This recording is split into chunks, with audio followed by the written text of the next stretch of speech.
तो जैसे कि मैंने बोला था कि सेकेंड पार्ट ऑफ इस वीडियो में मैं पॉपुलेशन कंट्रोल के बारे में बताऊंगी। पॉपुलेशन कंट्रोल में थोड़ा सा मैंने तब भी समझा था कि जो लोग हैं उन्हें अवेयर कराना कि स्मॉल फैमिली ज़्यादा बेटर होती हैं, उनसे उसके केसेस में इजीली मैनेज हो सकती है स्मॉल फैमिलीज़। नेक्स्ट कि एक ऑर्थोडॉक्स माइंडसेट होता है लोगों का कि घर में एक बेटा तो होना ही चाहिए। बहुत सारी जगहों पे होता है, बहुत सारी जगहों पे पहले होता था, अब नहीं होता है।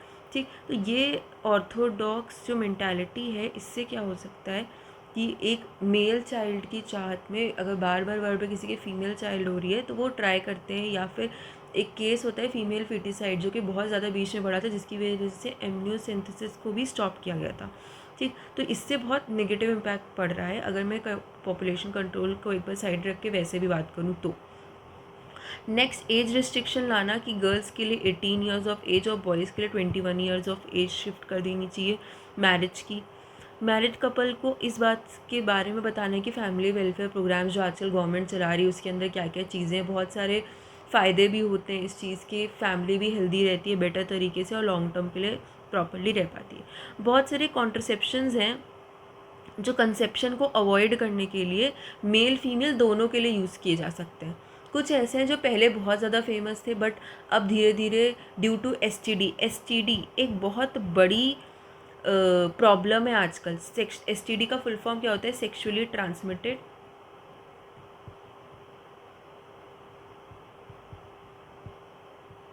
डिजीज़। अब भले ही मैं यहाँ पे मतलब इस वैसे कोई टॉपिक नहीं है, बट अगर हम लोग कॉन्ट्रसेप्शन पढ़ रहे हैं तो ये एक मॉरल चीज़ है जो आपको पता होनी चाहिए, या एक ऐसी बात है जो हर किसी को पता होनी चाहिए। तो यहाँ पे कॉन्ट्रसेप्शन में कुछ को कॉन्ट्रसेप्शन यहाँ लिखा है, जैसे कि कॉन्डम्स लिखा हुआ है, आईयूडी जिनको इंट्रायूटेराइन डिवाइसेस कहते हैं, ओरल पिल्स लिखा है। इनके एग्जाम्पल्स भी जैसे कॉन्डम का निरोध लिखा हुआ है, ठीक है, इंट्रायूटेराइन डिवाइसेस का कॉपर टी लिखा हुआ है, ओरल पिल का माला डी लिखा हुआ है। तो ये एक चीज़ है। उसके आगे अगर मैं देखूँ उसको मैं भी एक्सप्लेन करूँगी। उसके पहले अब हम बढ़ते हैं फैमिली वेलफेयर। फैमिली वेलफेयर जो है ये इंडिया में स्टार्ट किया गया प्रोग्राम था, जिसका साइन ये इन्वर्टेड रेड ट्रायंगल बनाया गया था। ठीक, पॉपुलर साइन था। इसका मतलब होता है एक छोटी फैमिली, एक स्मॉल फैमिली का होना, किसी भी मतलब इंडिया में एक स्मॉल फैमिली को प्रमोट करना। ठीक है, इसमें क्या इंक्लूडेड होता है? एक प्रॉपर डाइट फैमिली के लिए, मतलब मदर के लिए, चाइल्ड के लिए, प्रॉपर न्यूट्रिशन जो चाइल्ड पैदा हो रहा है उसके लिए, प्रेग्नेंट मदर के लिए जो है, जिससे कि आगे जो चाइल्ड प्रोड्यूस हो वो प्रॉपर हेल्दी रहे, फिट रहे। ठीक, सबसे अगर मान लो कोई मदर है, अभी एक चाइल्ड हुआ है, फिर कुछ महीने हुए नहीं कि एक और चाइल्ड हो, तो इसमें मदर की बॉडी भी सफ़र करती है। ठीक, और कभी कभी ऐसा हो सकता है कि एक चाइल्ड सर्वाइव कर रहा है या पहला चाइल्ड नहीं सर्वाइव कर पाए, दूसरा चाइल्ड तब कंसीव करे, तो उसमें क्या क्या चीज़ों का ध्यान रखना, या फिर किस तरीके से फैमिली, अगर एक चाइल्ड है तो कितने के गैप पे दूसरा चाइल्ड कंसीव करना है, ये सारे के सारे फैमिली वेलफेयर प्रोग्राम्स में इंक्लूडेड होते हैं। इसका साइन थोड़ा इंपॉर्टेंट है, पूछा जा सकता है। नेक्स्ट क्या है? नेक्स्ट है मेथड ऑफ कॉन्ट्रसेप्शन, जो बहुत इंपॉर्टेंट टॉपिक है। पहला है हार्मोनल मेथड, या जिसको पिल्स भी कहते हैं। इसमें ना ऐसे समझो, मतलब एक बेसिक बात बताती हूँ कि हार्मोनल मेथड पिल्स जो लिखी हुई हैं, आई पिल भी बोला जाता है इसको, ये पिल्स जो होती हैं ये कम्बिनेशन होती है या तो सिर्फ प्रोजेस्टेरॉन की, हार्मोन की, या फिर एस्ट्रोजन प्लस प्रोजेस्टेरॉन की। क्यों, काम कैसे करती है? ये ऐसे काम करती है ना कि बॉडी को ये बताना कि भैया अभी प्रेग्नेंट हो तो, और हमें पता है कि प्रोजेस्टेरॉन हार्मोन जो है वो प्रेगनेंसी के टाइम पे ही ज़्यादा एक्टिव होता है। तो अगर मान लो हम लोग ऐसी पिल खाएंगे, कोई भी ऐसी पिल खाएगा जिसमें प्रोजेस्टेरॉन लेवल है, तो बॉडी में प्रोजेस्टेरॉन लेवल हाई हो जाएगा, तो बॉडी को ऐसा लगेगा कि ये तो प्रेग्नेंट है। और अगर बॉडी को ऐसा लगेगा कि ये तो प्रेग्नेंट है, तो वो दोबारा थोड़ी उसको मीट करवा देगी या ओव्यूलेट करवा देगी, एक दूसरा थोड़ी रिलीज़ कराएगी। हमें पता है ये चीज़। जब जैसे अगर मान लो मेंस्ट्रुअल साइकिल का देखें, तो एक मेंस्ट्रुअल साइकिल में अगर प्रेगनेंसी फाइनल हो गई है, दूसरी मेंस्ट्रुअल साइकिल थोड़ी स्टार्ट होती है, मतलब दोबारा तो ओव्यूलेशन होता ही नहीं है। सेम केस, अगर बॉडी को लगेगा कि प्रोजेस्टेरॉन है, ये एस्ट्रोजन प्रोजेस्टेरॉन इंक्रीज हो गया है, इसका मतलब ये है कि बॉडी ये समझेगी कि वो तो प्रेग्नेंट है, तो इस वजह से वो ओव्यूलेशन करेगी ही नहीं। तो कॉन्ट्रासेप्टिव पिल्स इसी तरीके से काम करती है, जिनको हम लोग हार्मोनल मेथड में इंक्लूड करते हैं। नेक्स्ट है बैरियर मेथड।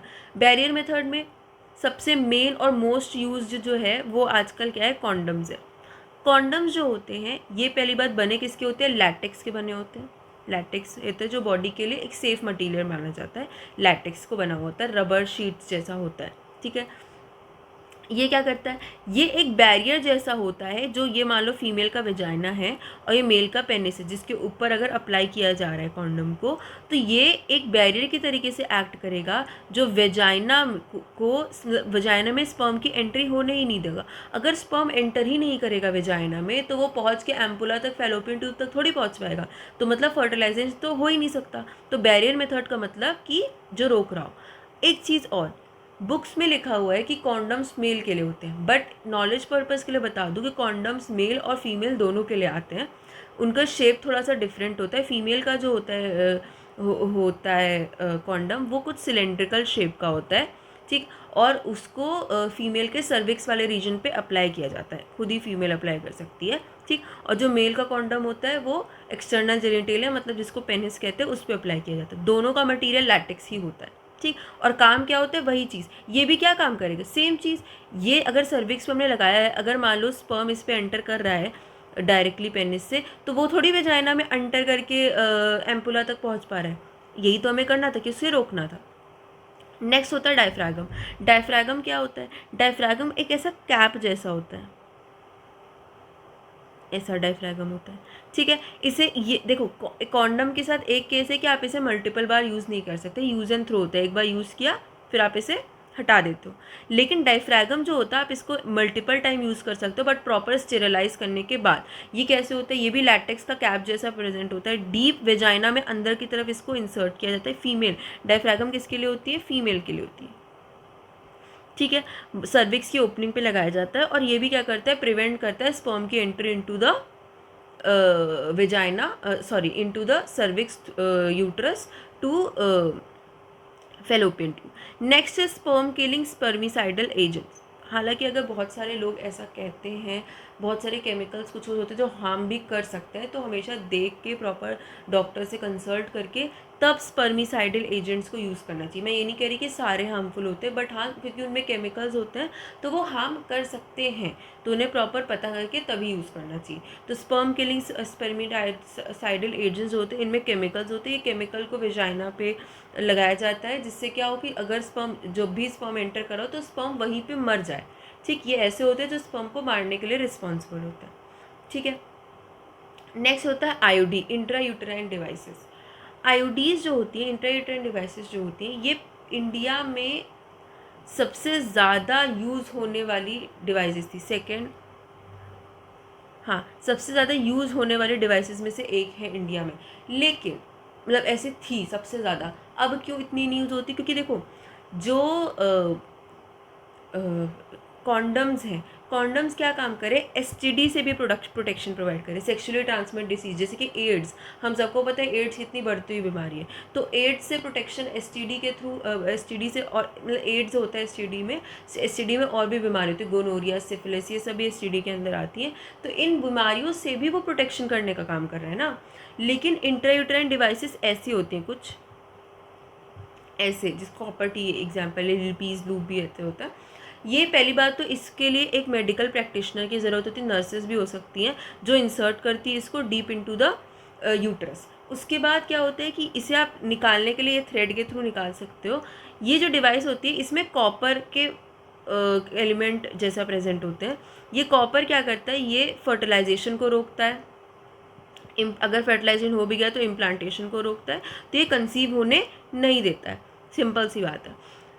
लेकिन जैसे कि मैंने बोला कि इसके एक ड्रॉबैक था, ये बहुत यूज़ होता था फीमेल्स में, क्योंकि ये एक वन टाइम यूज़ नहीं, आप इसको 3 साल 4 साल 5 साल depending on life time, life time नहीं मतलब डिपेंडिंग ऑन इसका जो भी लाइफ स्पैन है वो यूज़ कर सकते हैं। लेकिन इसका सिर्फ एक ड्रॉबैक था कि ये जो है एसटीडी से प्रोटेक्शन नहीं प्रोवाइड कर रहा था, और वर्ल्ड वॉर 2 के बाद एसटीडी अचानक से बहुत ज़्यादा बढ़ने लगा था, जिसकी वजह से उसी टाइम पे कॉन्डम्स की डिस्कवरी हुई थी और कॉन्डम्स सबसे ज़्यादा फेमस हुए थे, क्योंकि हमें वो बढ़ता हुआ देखने को मिल रहा था। सर्जिकल मेथड में अब हमें देखना है, 2 सर्जिकल मेथड है, एक होता है वैसिक्टॉमी और एक क्या होता है ट्यूबेक्टॉमी। वैसिक्टॉमी और एक क्या होता है ट्यूबेक्टॉमी। टॉमी मतलब होता है सर्जरी, कट करना। वैसेक्टॉमी मतलब वास डिफेंस की सर्जरी। ट्यूबेक्टॉमी का मतलब फैलोपियन ट्यूब की सर्जरी, मतलब कट करना। अब होता क्या है, मैं दोनों में समझाती हूँ। क्या होता है कि जैसे जो टेस्टिस है उसमें से एपिडिडाइमिस, पढ़ा भी होगा तुम लोगों ने, वास डिफेंस निकलता है। यही वास डिफेंस फिर आगे चल के यूरेथ्रा में ऐड ऑन कर जाता है। अब क्या करते हैं, इसमें इसको कट करते हैं। अब क्या करते, पहले ना पार्ट करके निकालते हैं, अब क्या करते हैं, एक कट मारते हैं, इधर की ट्यूब को इधर की तरफ फोल्ड करके ट्राई कर देते हैं, इधर की ट्यूब को इधर की तरफ फोल्ड करके ट्राई कर देते हैं। पहले ये एक रिवर्सिबल प्रोसेस नहीं था, बट अब ये एक रिवर्सिबल प्रोसेस भी है, इसे दोबारा अटैच किया जा सकता है। बट हाँ, ऐसा कहते हैं कि भाई बेटर ये होगा कि अगर आप श्योर हो तभी आप करवाओ, ठीक है।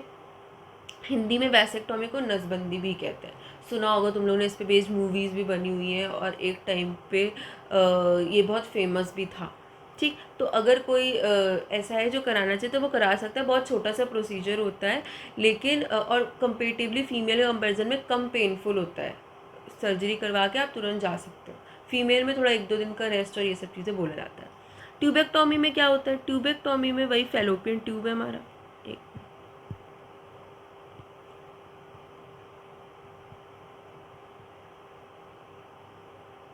ऐसे होता है। तो यहाँ पे क्या करते हैं, यहाँ पे इस ट्यूब को कट करते हैं, फिर इसको इधर की तरफ फोल्ड कर देते हैं, इसको इधर की तरफ, सेम इस इधर भी करते हैं, कट करते हैं, इसको इधर की तरफ फोल्ड करते हैं, इसको इधर की तरफ फोल्ड करते हैं। अब इससे क्या होगा, ओवर। अब देखो एक चीज़ और दोनों में पूछा जाता है कि क्या इसमें मेल जो है, पहली बात तो उसमें हार्मोनल चेंजेस देखने को मिलेंगे कि नहीं मिलेंगे, क्या उसको क्या वो इजैकुलेट कर पाएगा कि नहीं कर पाएगा। सेम फीमेल से पूछा जाता है ट्यूबेक्टॉमी के बाद, क्या अब वो मेंस्ट्रुअल ब्लीडिंग होगी उनकी बॉडी में कि नहीं होगी। ये बताओ, हमने तो सिर्फ ट्यूब काटा है ना, हमने हार्मोनल इम्बैलेंस थोड़ी किया हुआ है। तो इस केस में स्पर्म तो प्रोड्यूस होगा, हार्मोन्स भी प्रोड्यूस होंगे, तो मैन की मैनलीनेस नहीं चली गई है, वो प्रॉपर सीमेन और सब चीज़ें प्रोड्यूस करेगा। बस उस सीमेन में क्या होगा, और सीमेन तो यहाँ पे जो ग्लैंड्स है वो प्रोड्यूस करते हैं, उसके पहले हम कट करते हैं, तो वो जो भी चीज़ें वो तो सब रिलीज़ करेगा, बस उसमें क्या नहीं प्रेजेंट होगा, उसमें स्पर्म प्रेजेंट नहीं होगा। सेम केस हम अगर फीमेल के साथ की बात करें तो फीमेल की ओवरी एग तो रिलीज़ करेगी और यहाँ पे ये फिमरे उठाएगा भी, बट क्या वो यहाँ पे मीटिंग कर पाएगा, अगर यहाँ से स्पर्म एंट्री होके पहुँचेगा भी एम्पुलर रीजन में, लेकिन हम तो उसके पहले ही कट कर चुके हैं, तो एग आगे जा नहीं पाएगा।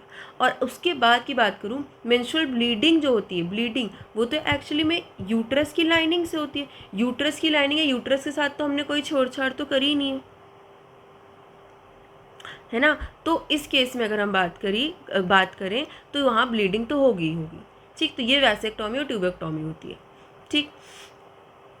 तो इतना था इस चैप्टर में, किसी को कोई डाउट हो तो मुझे कमेंट में बता देना, और नेक्स्ट चैप्टर के लिए कुछ हो तो बता देना। Thank you.